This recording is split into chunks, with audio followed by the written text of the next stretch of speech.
So good news guys, we finally did it. We got a comment on our video. Next thing you know, we will be swimming in views and everything fancy. But we mustn't get ahead of ourselves. What is more news is that we actually have a viewer who is not me on auto repeat watching my own videos. Yay! Well anyway, what I have been asked to do is to talk about converting radians to degrees and degrees to radians. Well anyway, let's hop into the video.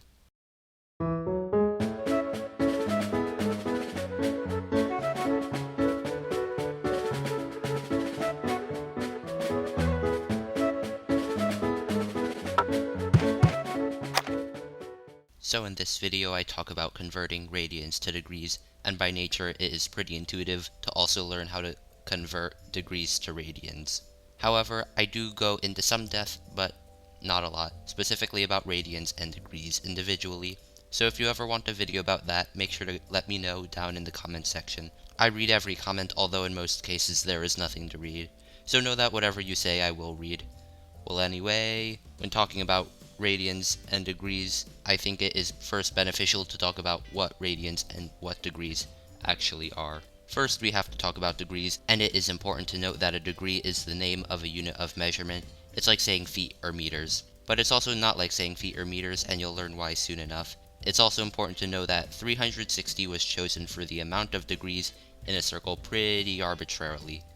There is nothing magical about the number 360 except for maybe the fact that it has a lot of factors. For example, not only can 1 go into 360, but also 2 and 3, and even 360 itself. It is also important to note that degrees don't play nice with other numbers. What I mean is that you can't add 4 to 18 degrees, at least without using some fancy magic math. You can't, and we will learn some of that magic math later. Because degrees don't play nice with numbers, that's where radians come in, who actually do play nice with numbers. You can add 4 to 18 radians, which would actually equal 22.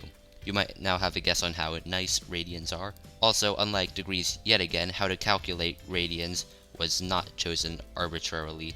There is a special way to calculate a radian, involving the most unrelated thing in the world known as a radius. Here I have conjured up a circle with radius r. How creative. Next, we are going to make a random angle theta. In the future, people will start referring to unknown angles with Greek letters, such as alpha, beta, or tau. And to be honest, I have no idea why that is, but that is just the convention, I guess. If you want to know why, you can ask someone else, because I wasn't at the convention when they decided what to call angles. But I digress.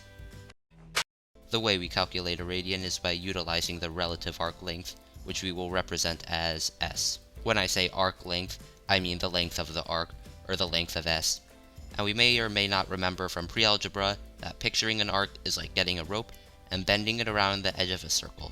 The arc is not a straight line, and the length of the arc is the length of the rope, or s. Now that we know what an arc is, a radian is measured as arc length over radius, also known as s over r. Notice that when an angle gets bigger, the radian also gets bigger because of the arc length, but when the radius gets bigger, you might expect the radian to shrink, but actually the arc length will also proportionally increase, so the radian will actually stay the same. This is because the angle is still the same. Also, we can note that a degree of an angle is equal to its relative radian. For example, theta degrees is equal to s over r radians. Now that we know what radians and degrees are, we need to find out how to convert between the two. And to do that, we will have a blast to the past, and I will ask you some questions from pre-algebra. What is the area of this circle? Because the radius of the circle is r, the area of this circle will be pi r squared. Next question, and what is the perimeter, or circumference, of this circle? Well, if you knew the answer to the first question, you probably know the circumference of the circle to be 2 pi r. But that was just to warm you up for what is about to come. Here I have a circle with an arc of 2 pi r, remembering that 2 pi r is the circumference of a circle. Also, I have an angle inside the circle of 360 degrees. The angle does a full spin. Moving on, if you remember earlier in the video when I said that a degree of an angle is equal to its relative radian, generally speaking, that would look like this. Theta degrees is equal to s over r, where s is the arc length and r is the radius. Now if we substitute everything out, we get 360 degrees is equal to our arc, 2 pi r, over our radius, r. See where I'm going with this? If we divide out the r, or radius, because multiplying something and dividing it by the same thing is like doing nothing at all, we are left with the fact that 360 degrees is equal to 2 pi radians. So now you know how I got this equation, and let me tell you that this equation is super important. Don't know if I made it clear or not, but this equation is incredibly important. It will help us convert everything we could possibly ever want to convert. So if there is one thing you memorized today, let it be this equation. If you can't do that, then I guess remember how we got this equation. This equation is important to us because with it we can derive many other equations. By dividing 2 on each side, I know what pi radians is in degrees. Or if I divide by 4, I know what 90 degrees is equal to in radians. I can also divide each side by 360, so I know how many radians is in 1 degree, and I can do the same with 2 pi to find out how many degrees is in 1 radian. Now, if we want to kind of automate the process of converting and keeping our original equation in mind, we develop 2 steps. The first being, if we are converting degrees to radians, but the original degrees are a factor or multiple of 360 degrees, then we can use the top equation. The same would work with radians and 2 pi. Now, what do I mean by this? Let us say we are finding out how many radians is 120 degrees. Because 120 degrees is a factor of our original 360 degrees, we just divide our original equation by 3 to get the radian equivalent to be 2 pi over 3. If you want to convert this to a number without pi, be my guest, but normally this would be a sufficient answer. Also, you may or may not have noticed, let's be honest, you probably didn't notice because you were daydreaming at this point, but I didn't say 2 pi over 3 radians, but just 2 pi over 3. This is because radians play nice with normal numbers, and saying 2 radians is the same as saying 2. Well anyway, on to another problem, and how many degrees are equal to 5 pi radians? This time, 5 is a factor of our original 2 by a scale of 2.5, so if we multiply both sides of the equation by 2.5, we would get 900 degrees. You may or may not be getting used to this, so let me confuse you anyway. What if we have a problem like this? 142.5 is definitely not an easy factor of 360, so that is where step 2 comes in. If we are converting degrees to radians, but the original degrees are not a factor or multiple of 360 degrees, then we can use the bottom equation. The same would work with radians and 2 pi.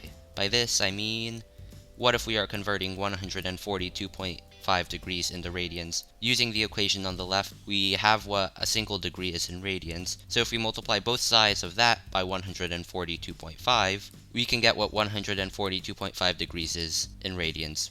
Again, you could simplify, not simplify, do whatever you want once you get your answer, but this will be how you get it. The same would work from radians to degrees. How many degrees is 2.5? This time, using the equation on the right, we can multiply both sides by 2.5 to get how many degrees is 2.5. Well anyway, that's it for this video. Moving on to the Cliff Notes section, the time where you stop daydreaming. And in this video I went over what a degree is. It's a unit of measurement, chosen arbitrarily, that does not play nice with other numbers. A radian is also a unit of measurement, but these do play nice with other numbers, and they were not chosen arbitrarily. There is a method. And this method is arc over radius. And using circumference as 2 pi r, by dividing out the r or radius, we get the equation 360 degrees is equal to 2 pi radians. And this equation is pretty much just the end of the video, I guess. You could use it for everything you could ever want. And thank you guys for watching. If you have another idea for a future math video you want discussed, make sure to comment it down below. It's pretty lonely in the comment section, so I guess comment if you want, but if you don't comment, then you're like all my other viewers, which are pretty much be on my alternate device just watching on auto repeat. Well anyway, have a good day.